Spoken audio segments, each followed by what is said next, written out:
प्रधानमंत्री आवास योजनेमधून टप्पा 2 चे जे 677 घरकुलं आपल्या परळी नगर परिषदेला मंजूर झाले, त्यापैकी सर्वच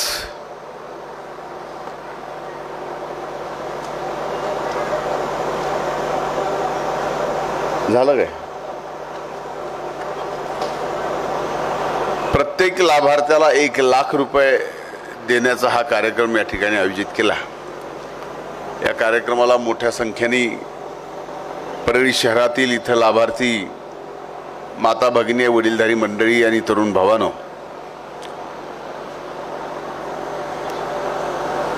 आणि पत्रकार मित्रांनो, मला अभिमान वाटतोय ज्या वेळेसपासून ही नगर परिषदेचं कामकाज आम्ही पाहतोय, 17, 18, 18, 19, 19, 20, 21, 22, 22, 23, 23, 24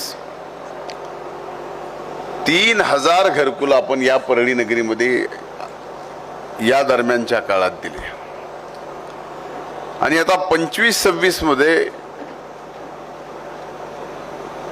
पहिलाच टप्पा आहे। याच्यात 677 घरकुलं या ठिकाणी मंजूर झालेले आहेत आणि त्याचा 1 लाख रुपयाचा चेक आपल्याला या ठिकाणी देण्यात आलेला आहे। मला खात्री आहे, मी अनेक गोष्टी पाहिल्या व्यक्तिगत लाभाच्या। ज्यावेळेस व्यक्तिगत लाभाचा इतर घरकुल सोडून निधी आला की तो निधी दुसरीकडे जातो, पण प्रधानमंत्री आवास योजना असेल किंवा रमाई आवास योजना असेल, या योजनेतला 1 रुपयाही तो लाभार्थी दुसरीकडे कुठेही लावत नाही, स्वतःचं घरच बांधतो। हे मात्र आपल्या परळी शहरामध्ये आम्ही पावला पावलावर पाहिलेलं आहे। आज या परिस्थितीत आपल्या घरावरचं पत्र निघून आता छप्पर येणार आहे। मी तर घरकुलाचे लाभार्थी असे पाहिलेत की लाभार्थ्याला घरकुलाची एक रक्कम जी मिळणारी आहे ती एक ठराविक रक्कम आहे, पण काही जणांनी इतर काबाड कष्ट करून आपले 4 पैसे अधिकचे लावून चांगलं घर केलेलं हे सुद्धा आपण गाव भागामध्ये त्या ठिकाणी पाहिलं, शिवाजीनगर परिसरात पाहिलं। म्हणून मी आज या कार्यक्रमाच्या निमित्तानं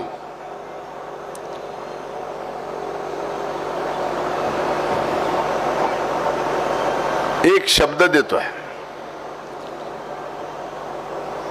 की या वर्षी 677 हे फायनल आकडा नाही आहे। हा आकडा सुद्धा आपण जवळजवळ 1500 पर्यंत घेऊन जाऊ, एवढं कष्ट सुद्धा आपल्याला इथं जे लोकप्रतिनिधी निवडून दिलेत ना, आणि निवडून दिलेल्यातून जे नगरसेवक म्हणून बसलेत, या सगळ्यांनी काळजी घ्या की आपल्या परळी शहरात एकही घरकुलाचा लाभार्थी घरकुलाच्या लाभापासून वंचित झाला नाही पाहिजे, याची जिम्मेदारी सर्व नगरसेवक, सभापती, नगराध्यक्षांची आहे। त्यामुळे इथं हायगाई करून जमणार नाही। एखादा जरी लाभार्थी तुमच्या तावडीतून सुटून आमच्यापर्यंत आला आणि सांगितलं की आम्हाला घरकुल द्यायला मदत झाली नाही, तर मात्र ते बरोबर होणार। तिसरी महत्वाची गोष्ट, निवडणूक होऊन 2.5-3 महिने झालेत, निवडून आल्याला वाटतं मी माझ्या या सगळ्या ताकदीवर निवडून आलो आहे,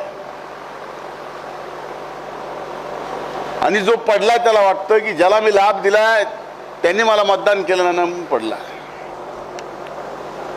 याचा अर्थ एवढाच आहे की एकदा का निवडून तुम्ही आलात की तुमचे मतदार तुम्हाला मत दिलेले फक्त, आणि बाकी सगळं वाऱ्यावर सोडून द्यायचं, असं करून जमत नाही. ज्या वेळेस तुम्ही निवडून आलात त्यावेळेस तुम्ही प्रभागातल्या संपूर्ण लोकसंख्येचे प्रतिनिधी आहात. संपूर्ण लोकसंख्येची कामाची जबाबदारी तुमच्यावर पडणार आहे. तिथं मात्र भेदभाव आपण करू नका, एवढीच हात जोडून कळकळीची विनंती आहे. कारण माझ्यासारखा माणूस ज्यावेळेस लोकप्रतिनिधी म्हणून निवडून येतो, निवडून आल्यानंतर कधी जात पात धर्म काही पाहत नाही. जे येईल तो आपला आहे. भलेही त्यांनी काल आपल्याला शिव्या दिलेल्या असतील, आणि आज जर आपल्याकडे काम घेऊन आला आणि ते काम आपल्याला करायचं कर्तव्य जर भगवंताने दिलं असेल तर ते कर्तव्य आपल्याला पारच पाडावं लागेल. नाही पाडलं तर भगवंताचा अपमान असतो. ही काळजी आपण सर्वांनी घ्या. राजा बस कर रे, 30 वर्ष झाल्या का तू बदललाच नाही आणखी. म्हणून माझी आपल्या सर्वांना विनंती आहे, नवीन नवीन इनिंग चालू झाली आहे तुमची. भला मोठा टप्पा गाठायचा. नवीन इनिंग चालू व्हायला आणि नगर परिषदेमध्ये पैसे नसायला विकास कामासाठी. त्यामुळे नगरसेवकांचे चेहरे नगरसेवक होऊ नये. 2.5 महिन्यात नंतरही आनंदी मला दिसत नाहीत. क्यों इस्माइल भाई, सही बोल रहा हूं ना? आज ही वस्तुस्थिती आहे की नगर परिषदेमध्ये पैसे नाही, पण उद्या ही वस्तुस्थिती राहणार नाही. बीड जिल्ह्यामध्ये बीड नगर परिषदेच्या बरोबरीनं किंवा काकणभर आगाव या परळी नगर परिषदेच्या विकासासाठी निधी आपल्याला येणार आहे, आणि त्या निधीमधून सुद्धा फार मोठ्या प्रमाणात आपण सामाजिक उपक्रम पुढे करणार आहोत. मराठवाड्यात नसेल एवढी सुंदर लायब्ररी भैया आपण या ठिकाणी परळी शहरात केली. आज 43,000 पुस्तक आहेत. अशी ही लायब्ररी जतन करणं, त्याचा रोजचा खर्च आणखीन मोठी करणं, तिथं स्टडी सेंटर आहे, ह्या सगळ्या गोष्टी सुद्धा काही जणांनी जबाबदारी घ्या की तिथं पोरं अभ्यासाला आले पाहिजेत. त्यांना काही जणांना दाखवा, काही शाळांना दाखवा, काही कॉलेजना दाखवा. एकदा बोलून घ्या, त्या कॉलेजला निमंत्रण द्या विद्यार्थ्यासहित की बघा ही लायब्ररी. तुम्हाला तिथं वाचायची व्यवस्था पाहिजे, तिथं व्यवस्था आहे तशी, तेवढी शांतता आहे. शेवटी आपण समाज उपयोगी घेतलेला एखादा उपक्रम आज त्या समाजाने त्याचा फायदा घेणं गरजेचं आहे. मला आणखीन एक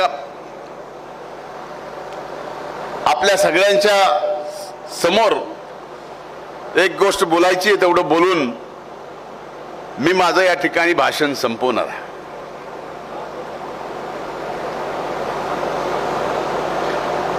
ज्या वेळेस नगरपालिकेच्या निवडणुका चालू होत्या,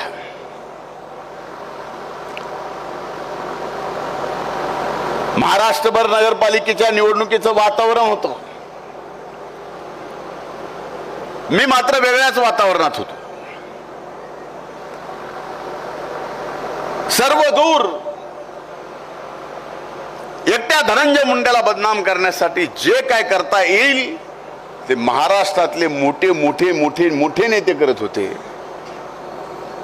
मग शेवटी मला वाटलं की आपल्यात काहीतरी नक्कीच असेल, त्याच्याशिवाय हे संपवायला आपल्याला निघालेत का. एक त्यांना असं वाटत असावं की हे बाबा आपल्याला पुरून उरल.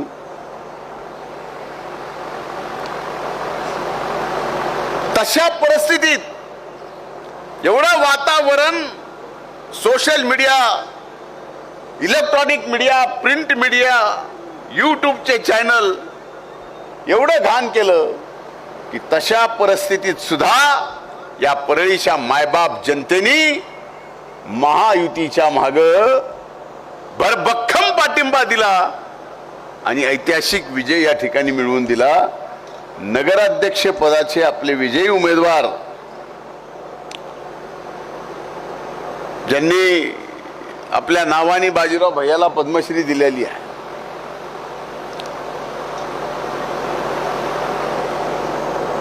16,000 मताच्या फरकाने, बरोबर आहे. बाकी नगरसेवक मला माहिती आहेत कोण किती फरकानं आलंय आणि कोण किती फरकानं गेलंय. काही नगरसेवकांना तर माहित आहे ना आणखी तो कसा निवडून आला ते मला एकट्यालाच माहिती आहे. आणि पहिली वेळ नाही, ज्याला पाडलाय त्याला मी तसाच निवडून आणला होता आणि जो आलाय त्याला आणखीनही माहित नाही तो कसा निवडून आलाय. असं सगळं एकूण आपल्या सगळ्यांनी कष्ट घेतले, त्यातून आज परळीच्या मायबाप जनतेने आपल्यावर जिम्मेदारी दिली आहे.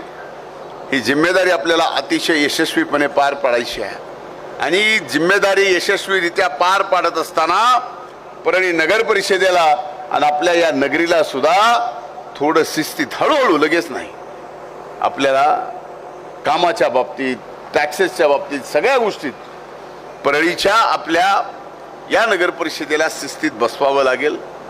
तर पुढे चालून मोठ्या मोठ्या योजना या ठिकाणी येतील. आत्तापर्यंत त्या दिवशी तुम्ही माननीय मुख्यमंत्र्यांचं भाषण ऐकलं असेल की अधिकचे 300 कोटी रुपये त्यांनी तीर्थक्षेत्र विकास आराखड्याला मंजूर करायचा निर्णय घेतला. आता ते EPCच्या शेवटच्या बैठकीत ते मंजूर झालं की ते सुद्धा पैसे वेगळे येतील. आणि आपण एवढ्यावरच थांबत नाही, तर आपला आग्रह आहे की राज्य सरकारने दरवर्षी एकच तीर्थक्षळ प्रसाद योजनेमध्ये केंद्रात पाठवायचं. तर ते प्रसाद योजनेमध्ये परळी वैद्यनाथाचं हे पंचम द्वादश स्थान प्रसाद योजनेतून गेलं पाहिजे. आणि त्याला जसं उज्जैनच्या महाकालाचा करडोल झाला, जसं काशी विश्वेश्वराचं करडोल झालंय, त्याचप्रमाणे आपल्या दक्षिणच्या काशीला, म्हणजे आपल्या प्रभू वैद्यनाथाला काशी, दक्षिणची काशी म्हणतात. म्हणजे मानव इथं कुणी गेलं तर त्याला काशीला जाऊन विधी करायची गरज नाही. हा बरोबर आहे भैया, म्हणजे धर्माधिकाऱ्याने हो म्हणलं की आमचं खरं असं. त्यामुळे हे सुद्धा आपलं 12 ज्योतिर्लिंग त्याचा विकास झाला तर स्वाभाविक इथं येणाऱ्या भक्तांची मुक्काम करायची इच्छा होईल. एक मुक्काम म्हणलं की त्याचा सकाळचा नाश्ता, दुपारचं जेवण, रात्रीचं जेवण, इकडे इकडे फिरणं, अशा छोट्या छोट्या गोष्टी केल्यानंतर आपल्या परळी शहराची एकूणच आर्थिक उलाढाल फार मोठ्या प्रमाणात वाढेल. हे करत असताना त्यांनी 50 मेगावॅटचा सोलारचा प्रकल्प सुद्धा परळीला दिला. आणि तो फक्त 50 मेगावॅटचा नाही, तर पुढच्या 3 महिन्यात ते आणखीन 300 मेगावॅटचा प्रकल्प आपल्या या परळी शहरामध्ये राज्य सरकार देणार आहेत. राज्याचे मुख्यमंत्री, उपमुख्यमंत्री देणार आहेत. 1 मेगावॅट म्हणजे 5 कोटी रुपये खर्च, 3×5 = 15, 1,500 कोटी रुपयाची गुंतवणूक सोलारच्या या एका प्रकल्पामध्ये आपल्या परळीला येते. परळीच्या संदर्भातला विकास, त्याची ब्ल्यूप्रिंट आम्हा सर्वांच्या जवळजवळ इथं फीड आहे. कुठल्या गोष्टीचं काढायचं लगेच निघतं. म्हणून घरकुलाच्या बाबतीतही आम्ही कमी पडणार नाहीत. आणि व्यक्तिगत लाभाच्या ज्या नगरपालिकेच्या, म्हणजे केंद्र आणि राज्य सरकारच्या योजना ज्या नगरपालिका राबवते त्यात आम्ही कुणीही कमी पडणार नाहीत. मी माझ्या सर्व जीवलग नगरसेवकांच्या वतीनं सुद्धा सांगतो कि तेही कुठे कमी पडणार नाहीत. इतनी बार थोड़ी जी रहना है अपने को, एक बार लड़ना है ना. आपको नहीं बोल रहा मैं खान साहब.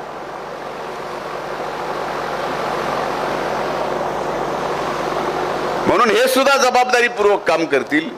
आपण पण सहकार्य करा एवढीच कळकळीची विनंती करतो. इथंच थांबतो आणि पुन्हा एकदा मी आपले याच्यासाठी आभार मानतो की या सर्वांना तुम्ही भरघोस मतानं विजयी केलंय, याचे उपकार मी माझ्या अंगावरच्या कातळ्याची जोडी करून जरी तुम्हाला घातली तर ती फिटू शकत नाहीत याची मला जाणीव आहे. म्हणूनच शेवटच्या श्वासापर्यंत या परळीच्या मातीतल्या प्रत्येक माणसाची पद असो नसो कायम सेवा करत राहायची, एवढंच एक ध्येय घेऊन मी या ठिकाणी आता उतरलोय. एवढं आपण लक्षात ठेवा. खूप खूप धन्यवाद. जय हिंद.